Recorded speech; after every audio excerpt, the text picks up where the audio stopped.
Dans cette leçon, vous allez apprendre à équilibrer des demi-réactions en milieu basique. Donc, je reprends la même série d'étapes qu'en milieu acide, mais vous allez voir qu'il y a une étape supplémentaire. Donc, la première étape est la même, à savoir, on va équilibrer d'abord les atomes qui ne sont ni H ni O. Ensuite, on va rajouter H2O d'un des côtés de la double flèche de l'équation pour pouvoir équilibrer l'oxygène. On va continuer à équilibrer les hydrogènes avec des ions H+, mais comme la réaction se passe en milieu basique, on ne peut pas laisser des ions H+, dans l'équation puisqu'ils n'existeront pas. Donc, ce que l'on fait, c'est que à la quatrième étape, elle est modifiée et on additionne autant de OH- que de H+, des deux côtés. Donc, les OH- sont additionnés des deux côtés de l'équation.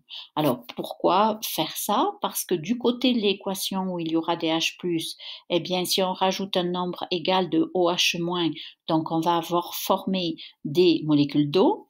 Et de l'autre côté de l'équation, il va rester les ions OH-.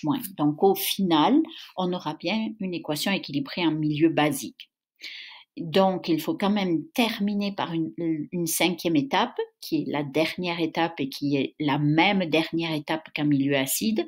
Une fois qu'on a ajouté les ions OH- et réécrit l'équation avec les molécules d'eau, on va équilibrer les charges avec des électrons.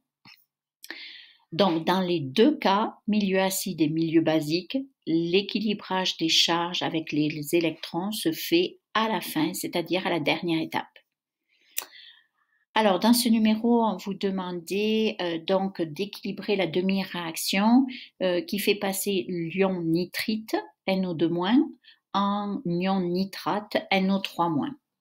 Donc, on a un atome d'azote de chaque côté, donc il n'y a rien à faire pour la première étape, pas de coefficient à mettre.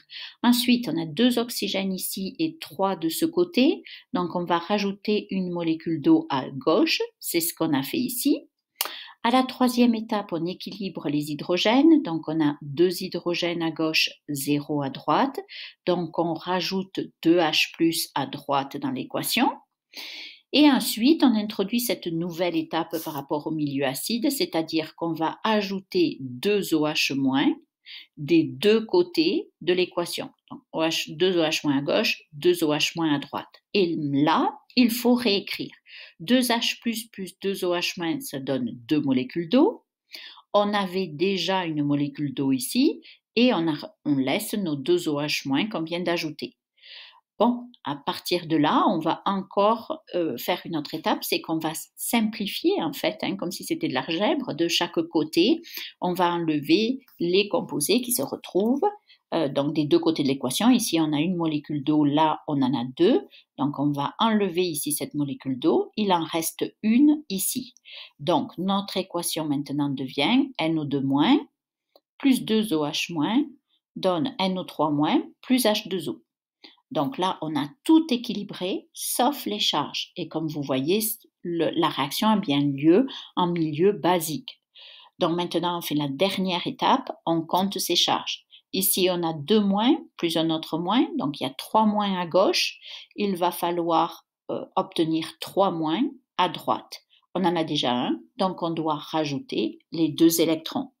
Et comme vous le voyez, les électrons sont du côté des produits, donc c'est une oxydation, c'est une équation de demi-réaction d'oxydation. Donc voilà, pour équilibrer un milieu basique, il y a une étape intermédiaire à faire, c'est l'addition de OH- une fois qu'on a équilibré les hydrogènes.